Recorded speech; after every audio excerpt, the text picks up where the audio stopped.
കത്ത് പറഞ്ഞത് അതായത് മോദി സർക്കാരിന്റെ പറഞ്ഞിട്ടാണ് ഏറ്റവും കൂടുതൽ ഇൻസെന്റീവ് ഏറ്റവും മികച്ച രീതിയിൽ കൊടുക്കുന്നതാണ്.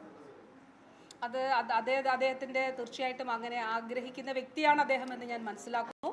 അദ്ദേഹത്തിൽ ആ രീതിയിലുള്ള ഇടപെടലുകൾ ഉണ്ടാകുമെന്നും ഞാൻ പ്രതീക്ഷിക്കുന്നു. പക്ഷേ സ്റ്റേറ്റ് മിഷനിൽ നിന്ന് നമുക്ക് ലഭ്യമായിട്ടുള്ള വിവരം സ്റ്റേറ്റ് മിഷൻ നൽകിയ രേഖകളും അനുസരിച്ച് 2005-2006 കാലഘട്ടത്തിലെ ഇൻസെന്റീവ് തന്നെയാണ് ഇപ്പോഴും.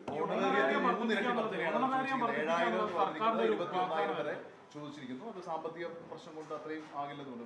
പക്ഷേ സർക്കാർ ഏതെങ്കിലും മാർജിൻ അങ്ങോട്ട് പറഞ്ഞിരുന്നു, ഒരു ബാർഗെയിൻ മാർജിൻ എന്നുള്ള രീതിയിൽ പറഞ്ഞിരുന്നു? ഇല്ല, അങ്ങനെയല്ല. അവരോട് പറഞ്ഞല്ലോ, അതായത് ഇപ്പോൾ ഇടതുപക്ഷ സർക്കാർ ചുമതലയേൽക്കുമ്പോൾ 2005-2006 ആശാ സ്കീം തുടങ്ങുമ്പോൾ നമ്മുടെ സ്റ്റേറ്റ് തുടങ്ങിയത് 2007 ബഹുമാനിയായിട്ടുള്ള ശ്രീമതി ടീച്ചർ ആരോഗ്യവകുപ്പ് മന്ത്രിയായിരിക്കുമ്പോഴാണ്. ആദ്യമായിട്ടൊരു ഓണററിയം പ്രഖ്യാപിക്കുന്നത് അന്നത്തെ LDF സർക്കാരാണ്, 300 രൂപ എന്നുള്ളത്.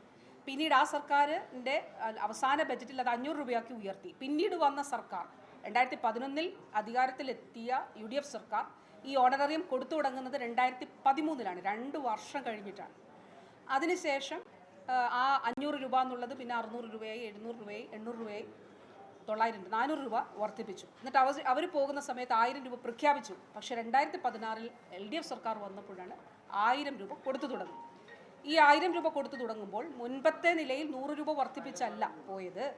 ഇടതുപക്ഷ സർക്കാരിൻ്റെ കാഴ്ചപ്പാടിൻ്റെ അടിസ്ഥാനത്തിൽ അതിൽ നല്ല നിലയിലുള്ള വർധനവുണ്ടായി. അതാണ് ഇപ്പോൾ പറയുന്ന ഓണററിയം മാത്രമാണ് 7000 രൂപ എന്നുള്ളത്.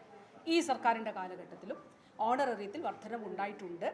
ആ വർധനവ് ഇപ്പോൾ കേന്ദ്ര സ്കീമിലുള്ള ആശമാരാകട്ടെ, അങ്കണവാടി പ്രവർത്തകരാകട്ടെ, മറ്റ് സ്കീമിലുള്ള എല്ലാവർക്കും അവർക്ക് ലഭിക്കുന്ന ഓണററിയം അത് ഓണററിയമാണല്ലോ. അതാണ് കേന്ദ്രം പറയുന്നത്, അവർക്ക് ലഭിക്കുന്നത് ഓണററിയമാണ്. ആ ഓണററിയം വീണ്ടും വർദ്ധിപ്പിച്ച് നൽകുന്നതിനാണ് സംസ്ഥാന സർക്കാർ ശ്രമിക്കുന്നത്. നേരത്തെ പറഞ്ഞല്ലോ, അങ്കണവാടി പ്രവർത്തകരുടെ അത്രയും സംസ്ഥാന സർക്കാർ കൊടുക്കുമ്പോൾ 2500 രൂപയിൽ താഴെയാണ് കേന്ദ്രം നൽകുന്നത്.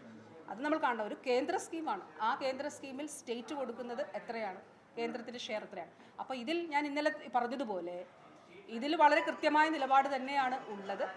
ആ നിലപാടിൽ തന്നെ സർക്കാരിനെ സംബന്ധിച്ചിടത്തോളം അത് വളരെ വ്യക്തവും സുതാര്യവുമായിട്ടുള്ള നിലപാട്.